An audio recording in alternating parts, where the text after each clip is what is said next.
안녕하세요. 하루 필수 말씀 충전 하필 큐티 조종환입니다. 오늘 함께 나눌 하나님 말씀은 사사기 20장 29절에서 48절까지 말씀입니다. 이스라엘이 기브와 둘레의 군인들을 매복을 시켰어요. 사흘째 되는 날에 이스라엘 자손 베냐민 자손을 치러 올라가서 전과 마찬가지로 기브아 쪽으로 전투 태세를 갖추게 됩니다.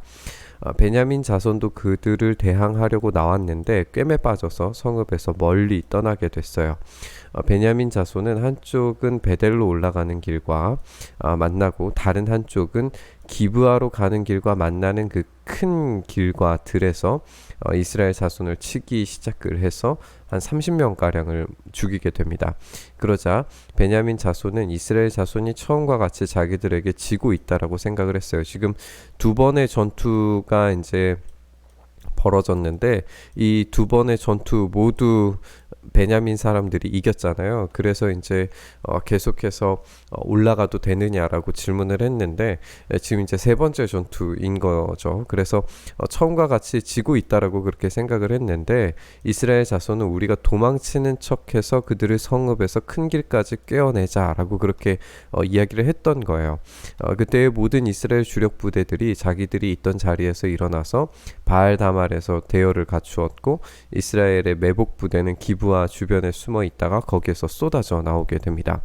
온 이스라엘에서 뽑힌 10,000명이 기브아 정면에 이르자 전투는 치열해졌어요. 그러나 베냐민 자손은 자기들에게 재앙이 미친 것을 알지 못했습니다. 이 본문에 어떻게 보면 이제 핵심이 될 텐데 하나님께서 이스라엘 앞에서 베냐민을 치셨기 때문에 그날 이스라엘 자손이 칼 쓸 줄 아는 베냐민 사람 25,100명을 모두 쳐 죽이게 됩니다. 그제서야 베냐민 자손은 자기들이 패한 것을 알았다라고 이야기를 해요. 그리고 이제 이 뒤에는 상세한 설명입니다. 어떤 식으로 이제 전투가 이루어졌는지를 보여주는데 이스라엘의 주력 부대가 자기들이 있던 자리를 베냐민에게 내주고 물러선 것은 기브와 둘레에 매복시켜둔 병력을 믿었기 때문이었어요. 이 매복한 군인들이 급히 나와서 기브아로 돌격해서 사방으로 흩어져서 칼날로 기브아 성읍 주민들을 다 죽입니다. 이스라엘 주력 부대와 매복 부대 사이에서는 성읍의 큰 연기가 구름 기둥처럼 치솟는 것으로 신호를 삼자는 약속이 이미 되어져 있었어요.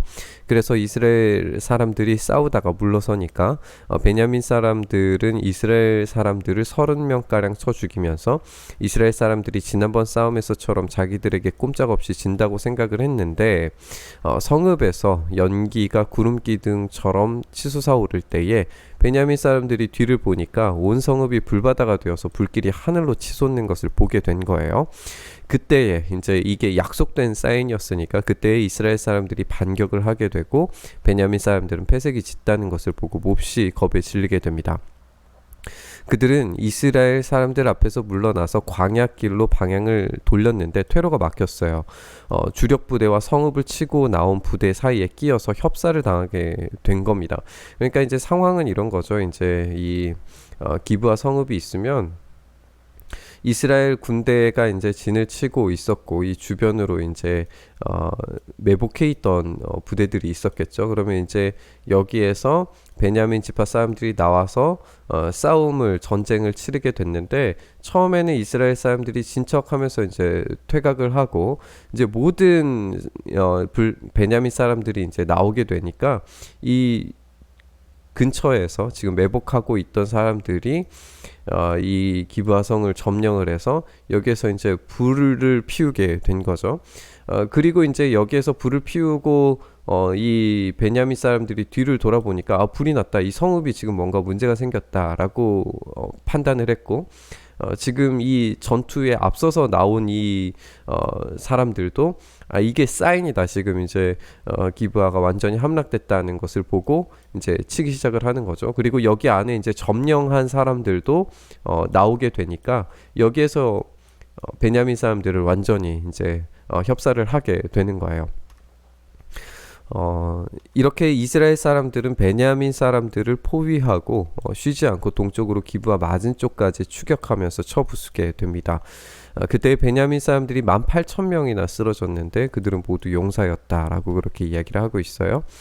베냐민의 나머지 패잔병은 방향을 바꾸어서 림몬 바위 있는 데까지 도망쳤는데 이스라엘 사람들이 큰 길에서 5,000명을 이삭 줍듯이 모두 죽여버리고 기도메까지 쫓아가서 또 2,000명을 죽이게 됩니다.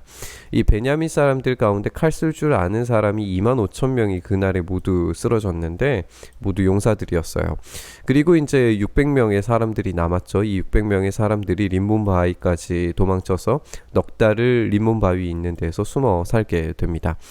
이스라엘 사람들은 베냐민 자손에게로 돌아와서 그 성읍에서 사람이나 가축이나 할 것 없이 닥치는 대로 모두 칼로 쳐서 죽이게 됩니다. 그들은 그 일대의 성읍도 모두 불살라 버렸다라고 이렇게 이야기를 하고 있어요. 이렇게 사람이나 가축이나 할 것 없이 닥치는 대로 모두 칼로 쳐서 죽이게 되는 이 전쟁을 우리가 헤렘 전쟁이라고 하는데, 이 헤렘 전쟁은 가나안을 정복할 때 하나님께서 명령하신 거였는데 지금 베냐민을 향하여서 이 헤렘 전쟁이 벌어지고 있는 것을 우리가 보게 됩니다. 우리가 좀 이렇게 안타까운 상황이기도 하고 이 마땅한 형벌을 받는 상황이기도 한데, 미가 이야기 속에서 이 단지파 사람들도 이제 600명이 남았고 그 사람들이 이제 이 평화와 샬롬을 해치는 일들을 했던 것을 우리가 생각을 해보면, 오늘 여기에서도 이제 베냐민 지파 사람들이 600명 남았다라고 하는 것이 이 정복의 실패뿐만 아니라 어떤 영적인 상태의 어떤 타락들, 이런 것들을 잘 보여주는 그런 상징적인 숫자가 아니었을까, 이런 생각이 들기도 합니다. 어쨌든 이 본문을 통해서 이 베냐민 사람들이 지금 철저하게 이 패배를 당하고 하나님께서 이 전쟁을 이끌어가고 계셨다는 사실을 우리가 확인을 해보게 됩니다. 사실 오늘 이 본문의 전쟁의 양상을 생각을 해보면 아이성 전투와 비슷하다는 것을 우리가 발견을 할 수가 있어요. 이스라엘이 승리하게 된 이 방법이 이제 매복을 해 있다가 성읍을 정복을 하고 그리고 길가에서 협공 작전으로 이제 승리하게 되는 그런 장면, 그리고 너무 안이하게 이스라엘과 싸우려고 했던 아이성 사람들과 오늘 이 베냐민 사람들이 참 많이 닮아 있습니다. 그리고 또 이런 방법이 사용된 것이 이제 자기 스스로를 왕이라고 지칭을 했던 이 기드온의 아들 아비멜렉이 사용했던 전법이기도 합니다. 어쨌든 이렇게 이 왕으로서의 능력을 보여주는 장면들에서, 이런 정복의 장면들에서 이런 전략들이 사용이 됐다면, 오늘 본문에서 주님께서 이스라엘 앞에서 베냐민을 치셨다라고 하는 이 부분에서 하나님께서 왕으로서 이 전쟁 가운데 일하고 계신다는 것을 우리가 볼 수가 있어요. 여기에 이제 비극이 있는 거죠. 하나님께서 승리를 하긴 하셨지만, 승리를 주시긴 하셨지만 그 승리가 당연히 쟁취해야 될 그런 승리가 아니죠. 비극적인 승리입니다. 한쪽으로는 심판이 임하는 것이고 한쪽으로는 승리를 거뒀지만 그것이 형제를 살인하게 되는 이런 비극적인 상황을 맞이할 수밖에 없어요. 이 전체적인 그림을 그래서 우리가 확인을 해보면 이 모든 것들이 지금 하나님을 버리고 떠난 이스라엘에 대한 하나님의 심판의 모습이었다는 사실을 우리가 알 수 있게 됩니다. 베냐민은 마치 소돔과 같이 되었고 아간 같았고 아이성처럼 몰락을 했습니다.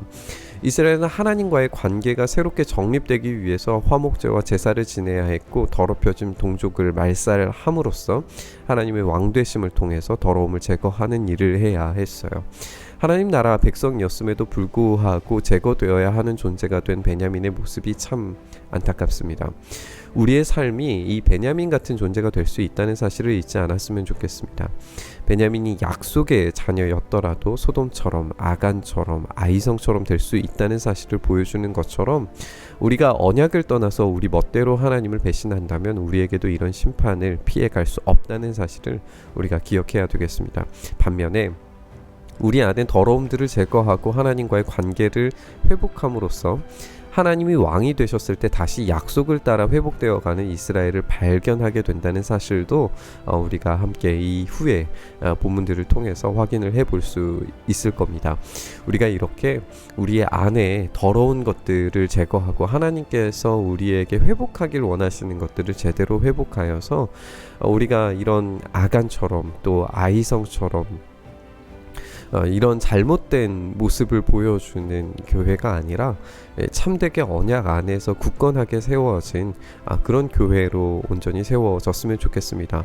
그런 모습을 우리가 실패했더라도 이 모든 화목제와 번제와 모든 제사들이 결국에는 예수 그리스도 안에서 완성되었다는 사실을 우리가 생각을 해본다면 우리 주님께 우리가 매달려서 주님의 십자가를 붙들고 우리가 다시 한번 회복하기를 간절히 구하면서 하나님 앞에 섰을 때에 하나님께서 그 회복의 역사를 반드시 보내주시리라고 하는 사실을 우리가 믿음으로 그리고 확실히 붙잡을 수 있게 될 줄 믿습니다. 오늘 이 회복을 우리가 구하면서 기도의 자리로 함께 나아갔으면 좋겠습니다. 주님, 그렇습니다. 우리는 연약하고 무지하여서 늘 하나님을 떠난 사람들처럼 살아갑니다.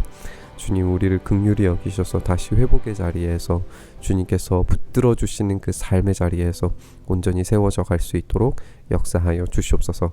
그렇게 우리의 삶을 이끄시기를 간절히 소망하며 우리 주님 예수 그리스도의 이름으로 기도드리옵나이다. 아멘.